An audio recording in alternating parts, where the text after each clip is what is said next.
మంత్రాల నెపం దిలావర్పూర్ సామూహిక హత్య కేసులో సంచలన తీర్పు 14 మందికి జీవిత ఖైదు విధిస్తూ తీర్పునిచ్చిన భువనగిరి జిల్లా కోర్టు 2 మహిళలు 12 మంది పురుషులకు యావజ్జీవ కారాగార శిక్ష 2018లో సీసా యాదగిరిని కొట్టి చంపిన దిలావర్పూర్ గ్రామస్తులు 15 మందిపై కేసు నమోదు చేసిన పోలీసులు ఇప్పటికే చనిపోయిన A14 నిందితుడు ఇక కోర్టు తీర్పుపై మృతుడి కుటుంబం సభ్యులు హర్షం వ్యక్తం చేస్తూ ఉన్నారంట.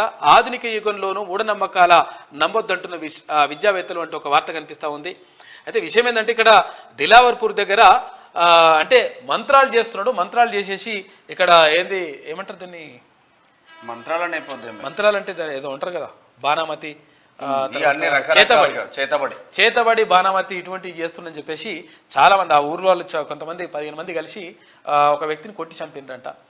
కొట్టి చంపితే అసలు యాక్చువల్గా అట్టెట్లా కొట్టి చంపుతారని చెప్పేసి అంటే అసలు యాక్చువల్గా కోర్టులు న్యాయస్థానాలు ఎట్టి పరిస్థితుల్లో ఈ మూఢనమ్మకాలను నమ్మవు. కోర్టుల ప్రకారం అంటే న్యాయస్థానాల ప్రకారం మన చట్ట ప్రకారం 100% ఈ మంత్రాలు పింత్రాలు ఇవేమి ఉండవు, చింతకాలేం పనిచేయి.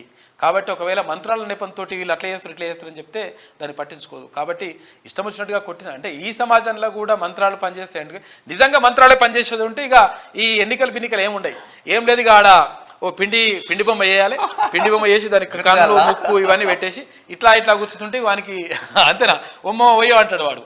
ఉమ్మ పోయినా మెల్ల ఇట్లా పెట్టి ఇట్లా ఏదో అది ఉంటుందిగా ఏది కాదు పిండి బొమ్మ ఇట్లా మెడలు ఇసిరేసి ఇట్లా అనాలి. అటువంటిది ఏం జరిగాయి అవన్నీ ఉట్టియేవన్నీ. కాబట్టి మూఢనమ్మకాలు నమ్మొద్దు. మూఢనమ్మకాలు నమ్మేసి పాపం ఒక వ్యక్తిని కొట్టి చంపినరు. కొట్టి చంపితే ఇప్పుడు వాళ్ళకు శిక్ష పడ్డది. చాలా మంది మూఢనమ్మకాల జీవిత ఖైదు విధించింది భువనగిరి కోర్టు. కాబట్టి ఇటువంటి మూఢనమ్మకాలు నమ్మాల్సిన అవసరం లేదు. అవి మంత్రాలు పింత్రకాలు చింతకాలు రాలుతాయి. మంత్రాలు ఇటు ఆయిల్ రాస్తేనే చెయ్యి పొడుగైతుంది అంటాడు వాడు, కానీ వానికి జ్వరం వస్తే మాత్రం యశోదలం అంటారు పొడుగైతుంది.